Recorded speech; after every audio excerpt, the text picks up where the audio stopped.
Pessoal, notícia bombástica: o ministro do Supremo Tribunal Federal, Alexandre de Moraes, determinou hoje diversas medidas cautelares contra o ex-presidente Jair Bolsonaro, inclusive uso de tornozeleira eletrônica e uma busca e apreensão na sua casa que apreendeu diversos itens. Nesse vídeo a gente vai explicar se essa decisão ela é legal ou ela é ilegal. A gente vai fazer uma análise jurídica e técnica. Eu sou advogado, então vou compartilhar um pouco do conhecimento aí jurídico para vocês entenderem o que está acontecendo. Se você gosta de análises que nem essa, se inscreve no nosso canal, dá o nosso joinha, que esse vídeo tá muito legal. Vambora. Antes de mais nada, esse não é um vídeo que busca defender o presidente Jair Bolsonaro ou sequer atacá-lo ou qualquer coisa do tipo. A gente não tá aqui falando sobre uma figura específica, Bolsonaro, Lula, é mais sobre a decisão em si. A gente vai dar a nossa opinião do que é a decisão e a gente vai explicar, a gente vai ler um pedaço da decisão, a gente vai ler também algumas notícias que estão comentando essa decisão, para que vocês tenham uma compreensão total do que está acontecendo, tá? Para que vocês não sejam enganados. A gente vai começar agora com uma matéria do G1, que basicamente está só comentando sobre a decisão. E a gente vai trazer alguns pontos sobre isso. Vamos lá. Moraes diz que Bolsonaro confessou extorsão contra a justiça brasileira ao associar fim do tarifaço à anistia. Ministro do STF proibiu o ex-presidente de falar com autoridades estrangeiras e o obrigou a usar tornozeleira eletrônica. Para o magistrado, Bolsonaro e filho, Eduardo, atentam contra a soberania nacional para interferir no curso de processos judiciais, desestabilizar a economia do Brasil e pressionar o poder judiciário. Vamos ver se isso daí faz sentido mesmo. Vamos descer. Vamos nesse primeiro parágrafo. O ministro Alexandre de Moraes, do STF, afirmou, ao impor medidas restritivas a Jair Bolsonaro e autorizar as buscas desta sexta-feira, que o ex-presidente confessou uma tentativa de extorsão contra a justiça brasileira ao condicionar o fim do tarifaço de Donald Trump à própria anistia. Depois da medida, Bolsonaro começou a fazer manifestações associando a retirada dessas tarifas à anistia. No domingo 13, ele afirmou que não se alegrava com o tarifaço e que com a anistia haveria paz para a economia. Na quinta, dia 17, afirmou: vamos supor que o Trump queira anistia. É muito? É muito se ele pedir aí? A anistia é algo privativo do parlamento. Não tem que ninguém ficar ameaçando tornar inconstitucional, disse.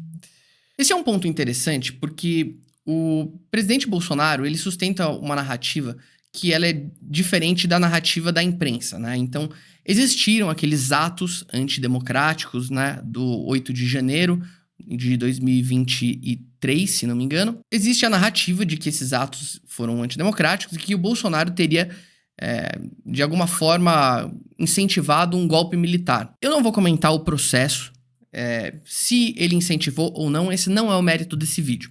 Agora, o que é importante é a gente entender o motivo pelo qual o Alexandre de Moraes, ministro Alexandre de Moraes, ele pediu essas medidas cautelares do Jair Bolsonaro. E o motivo tá nítido nessa notícia, que é falas em relação ao tarifaço do Donald Trump, que de alguma forma condicionam uma anistia política, uma anistia jurídica para o Bolsonaro em relação à retirada de tarifas. O argumento principal do ministro Alexandre de Moraes é que o Bolsonaro, ele tá trocando ou extorquindo o judiciário. Ele tá dizendo assim: se vocês não tirarem o processo em relação a mim, o Trump não vai tirar as tarifas. Seria uma forma de extorsão. A gente vai ver se isso tudo faz sentido. Essa é outra notícia do G1, né, do Globo. Bolsonaro diz que não se alegra com tarifa de Trump, mas que com anistia haverá paz para a economia. Vamos ler agora o que o Bolsonaro disse sobre esse tema, porque é importante que a gente tenha uma noção do que ele falou, porque é o que está fundamentando a decisão do Alexandre de Moraes, que a gente já vai ler aqui. Tá aqui nas aspas. O tempo urge. As sanções entram em vigor no dia 1º de agosto. A solução está nas mãos das autoridades brasileiras. Em havendo harmonia e independência entre os poderes, nasce o perdão entre irmãos e com a anistia também a paz para a economia. Vamos fazer uma análise aqui, é importante, porque em momento algum, e a gente já tô dando uma palhinha do que a gente vai comentar sobre a decisão do Alexandre de Moraes, mas em momento algum ele de fato agiu extorquindo o judiciário. Porque no direito, quando você tá lidando com lei, com o direito, você tem que ser absolutamente minucioso e tudo que é falado importa. Não é uma questão de nós vamos interpretar o que está sendo dito. Tem que ser o que está dito, o que está na letra da lei. E o que está dito é: a solução está nas mãos das autoridades brasileiras, a solução para as tarifas. ele não está dizendo que, veja, Alexandre de Moraes, deixe de me processar, largue o meu processo, que nós tiraremos a tarifa. Até porque existe um problema aqui, que é um problema que a gente já vai mencionar. O argumento do ministro Alexandre de Moraes de que o governo americano estaria em conluio com o Jair Bolsonaro e com o Eduardo Bolsonaro para subverter um processo judicial que está acontecendo no Brasil é extremamente perigoso, porque isso mexe com a soberania do Brasil. Se existe uma interferência externa do corpo diplomático ou do corpo de governo dos Estados Unidos em relação a uma decisão ou um processo judicial que está acontecendo no Brasil, isso fere diretamente a soberania do Brasil. Em muitos casos, isso pode ser um caso de romper relações diplomáticas com o país. E isso não está sendo cogitado. Nem o Lula está cogitando isso, nem a diplomacia brasileira, nem ninguém. Essa é uma decisão que coloca os Estados Unidos como antagônico em relação ao Brasil, como um rival em relação ao Brasil. Seria os Estados Unidos interferindo diretamente num processo interno do Brasil. Isso por si só já é problemático politicamente. Agora a gente vai ler um pedaço da decisão do ministro Alexandre de Moraes para a gente comentar exatamente quais foram os argumentos e como que isso funciona ou deixa de funcionar juridicamente. Se a decisão é legal ou se a decisão é ilegal. Vamos lá. Não se preocupem, a decisão é longa, são 47 páginas, a gente não vai ler nem 10% disso. A gente vai ler só alguns pontos importantes para vocês entenderem. Vamos lá. Já destaquei aqui o principal. As ações de Jair Messias Bolsonaro demonstram que o réu está atuando dolosa e conscientemente de forma ilícita. O que é doloso? Doloso é aquele que tem intenção, ou seja, ele está praticando um ato ilícito, um ato que está contra a lei, com intenção, conjuntamente com seu filho Eduardo Nantes Bolsonaro, com a finalidade de tentar submeter o funcionamento do STF ao crivo de outro Estado estrangeiro, por meio de atos hostis derivados de negociações espúrias e criminosas. Espúrias, aquilo que não é moral, né? Aquilo que é imoral. E criminosa, vocês sabem que é criminoso. Com patente obstrução à justiça e clara finalidade de coagir esta corte no julgamento da ação penal 2668 do Distrito Federal. O que eles estão dizendo aqui? Que existe um conluio do Jair Bolsonaro com o seu filho, Eduardo Bolsonaro, que, vamos lembrar, ele está nos Estados Unidos nesse exato momento, com as autoridades americanas para subverter esse processo judicial que está acontecendo contra o Jair Bolsonaro. Aqui a gente já adiciona um agente a mais, ou seja, o filho dele, Eduardo Bolsonaro, ex-parlamentar aqui de São Paulo. O argumento central do ministro Alexandre de Moraes é que o Eduardo Bolsonaro está sendo o principal agente para articular o corpo diplomático e político americano contra as cortes brasileiras. E que isso tem o objetivo de extorquir, de certa forma, extorquir, entre muitas aspas, as cortes brasileiras.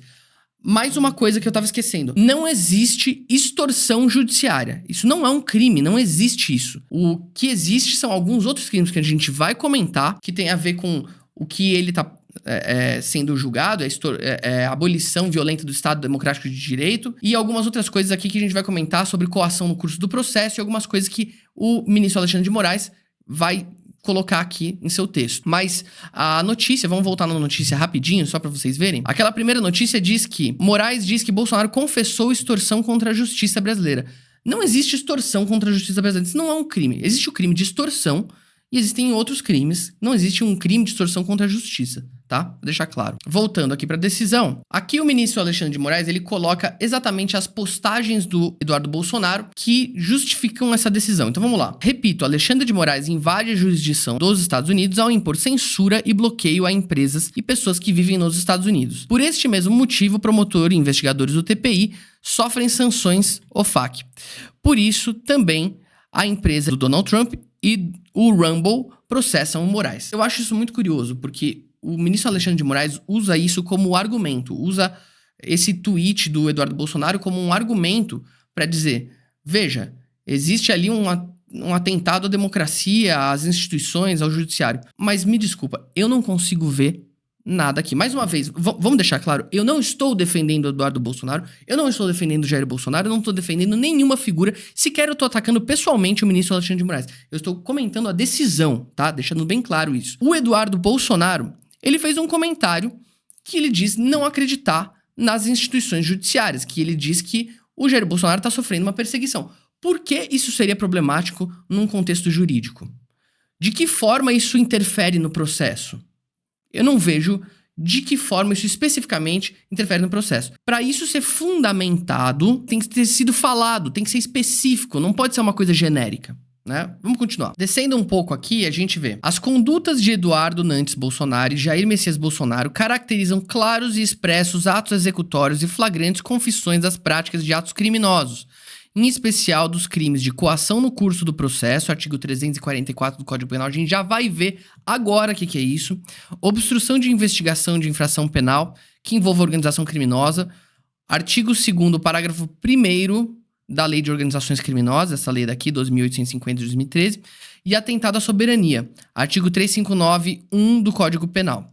A gente vai ver esses dois primeiros aqui nesse exato momento. Vamos abrir aqui o Código Penal, artigo 344, que foi aqui indicado pelo ministro Alexandre de Moraes. Vamos lá. Usar de violência ou grave ameaça com o fim de favorecer interesse próprio ou alheio contra a autoridade, parte ou qualquer outra pessoa que funciona ou é chamada a intervir em processo judicial, policial, administrativo ou em juízo arbitral. Pena, reclusão de 1 a 4 anos e multa, além de pena correspondente à violência. Meu Deus. Pra mim isso é completamente bizarro. O crime de coação no curso do processo, ele envolve um dispositivo muito específico da lei. Usar de violência ou grave ameaça com o fim de favorecer.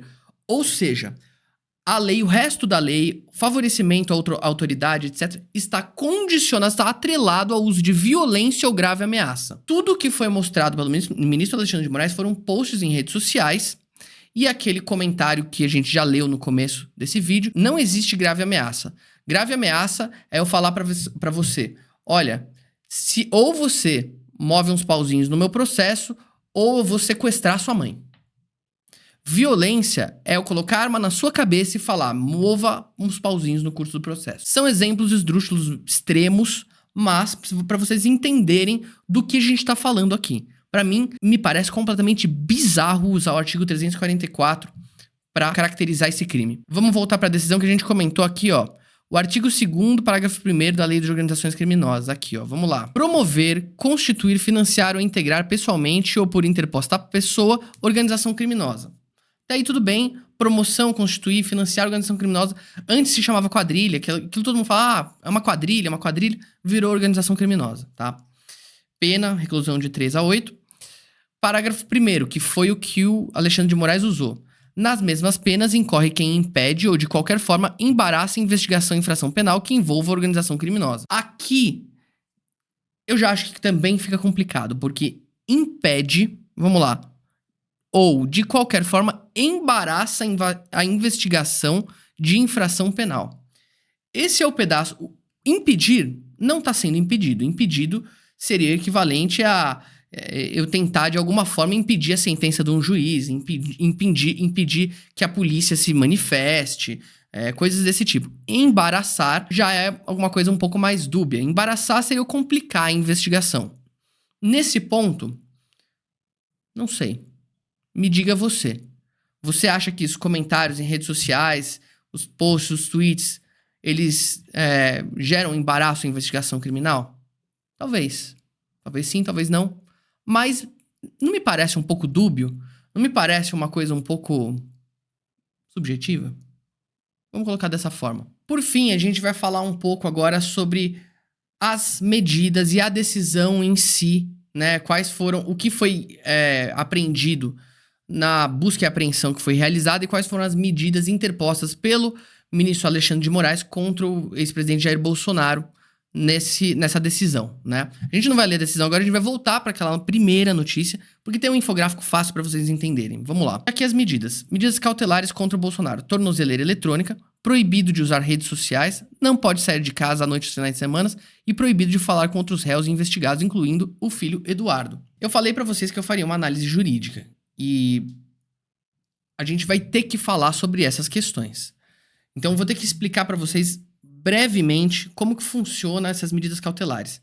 Então, o Código de Processo Penal, ele prevê diversas medidas cautelares Ou seja, essas medidas, né? Tornozeleira eletrônica, impedir de sair de final de semana, esse tipo de coisa. E para você configurar tanto a prisão quanto essas medidas cautelares, você precisa de alguma coisa que é entendido na jurisprudência, né? Porque isso fala só sobre prisão, mas nas cautelares também vale.